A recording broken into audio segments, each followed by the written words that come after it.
আজি আমাৰ কেবিনেটত আৰু কেইটামান আমি গুৰুত্বপূৰ্ণ সিদ্ধান্ত গ্ৰহণ কৰিছোঁ।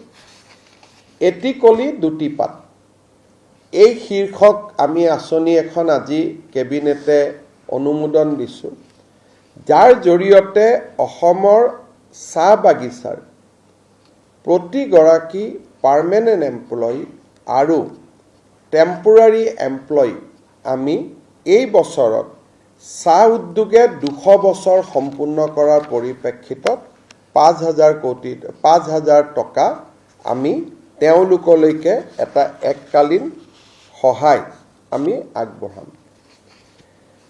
আপোনালোকে জানে যে আমাৰ ৰাজ্যত অসম চৰকাৰৰ লগতে আন কেইবাটাও সংস্থাই একেলগে কাম কৰে, কিন্তু কৰবাত ৰাজ্য চৰকাৰৰ কৰ্মচাৰীৰ সমান তেওঁলোকে সুবিধা নাপায়। আজি আমাৰ ৰাজ্য চৰকাৰৰ কেবিনেটে আপোন ঘৰ, আপোন বাহন, য'ত নেকি 30 লাখ টকালৈকে ঘৰ বনাবৰ পৰা বেংকৰ পৰা লোন পায়, আৰু আপোন বাহন যাৰ জৰিয়তে 8 লাখ টকালৈকে গাড়ী কিনিবলৈ লোন পায়, ষ্টেট গভৰ্ণমেণ্ট গ্যাৰেণ্টি হৈ থাকে। এই আঁচনিখন আমি নেশ্যনেল হেল্থ মিছন, সৰ্বশিক্ষা অভিযান, সমগ্ৰ শিক্ষা অভিযান আৰু অসম যিখন আমাৰ ASTEC science and technology environmental councils আছে,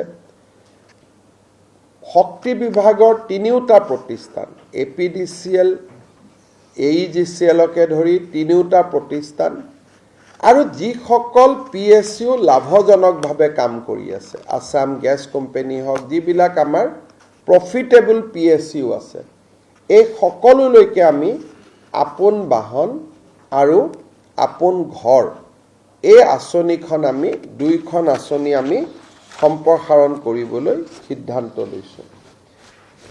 ৰাজ্য চৰকাৰৰ মাষ্টাৰ ৰোল আৰু ৱৰ্কছাৰ্ছ এমপ্লয়ীসকলে হাউচ ৰেণ্ট এলাউন্স নাপাইছিলে, যিসকলক নেকি আমি 2019 চনত বিশেষ কণ্ডিশ্যনত আমি ৰাজ্য চৰকাৰত তেওঁলোকক নিযুক্তি দিছিলোঁ।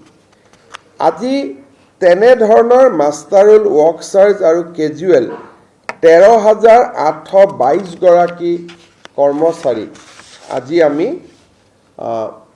50% হাউচ ৰেণ্ট এলাউন্স দিবৰ কাৰণে সিদ্ধান্ত গ্ৰহণ কৰিছোঁ। আজি আমি এটা ডাঙৰ স্কিম এটা এনাউন্স কৰিছোঁ, মুখ্যমন্ত্ৰী জীৱন প্ৰেৰণা আঁচনি।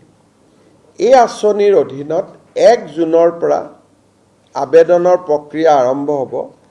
2024-25 চনত গ্ৰেজুৱেশ্যন পাছ কৰা প্ৰতিগৰাকী ছাত্ৰ ছাত্ৰীয়ে এবছৰৰ বাবে 2,500 টকা মাহেকী তেওঁলোকে লাভ কৰিব, যাতে ইণ্টাৰভিউ আদিত তেওঁলোকে এপিয়াৰ হ'ব পাৰে।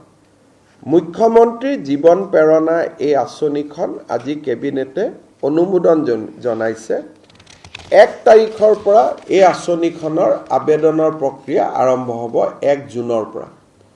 আৰু এই আঁচনিখনৰ সুবিধা ল'বৰ কাৰণে গ্ৰেজুৱেট ষ্টুডেণ্টজন ব্যক্তিগত বিশ্ববিদ্যালয়ৰ ছাত্ৰ ছাত্ৰী হ'ব নোৱাৰিব, অকল চৰকাৰী বা ৰাজহুৱা বিশ্ববিদ্যালয়ৰে ছাত্ৰ ছাত্ৰী হ'ব লাগিব।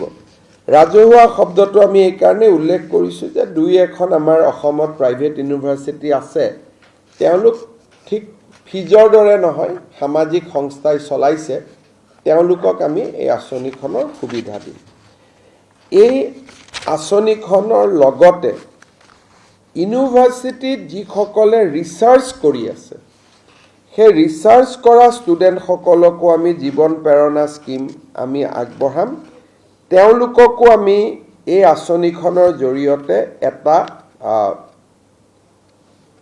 এককালীন সাহায্য আমি আগবঢ়াম।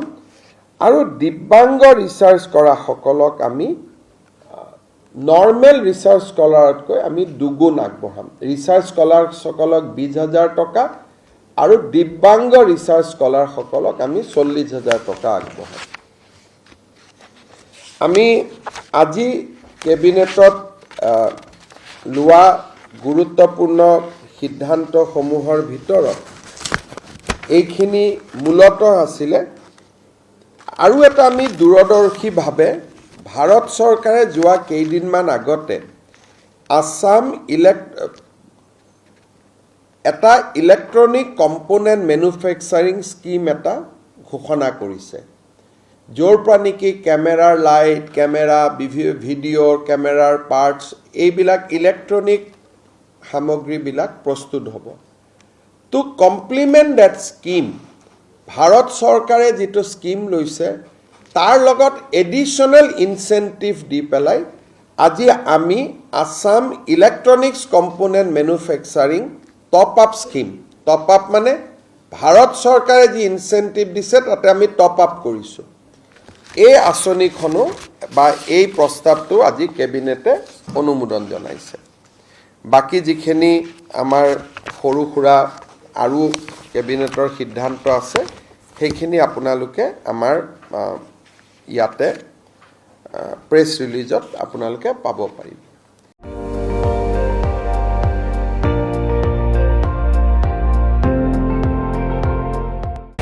আপুনি চাই আছে ND24, সৰ্বশ্ৰেষ্ঠ নহয় সৰ্বোত্তমৰ দৌৰ।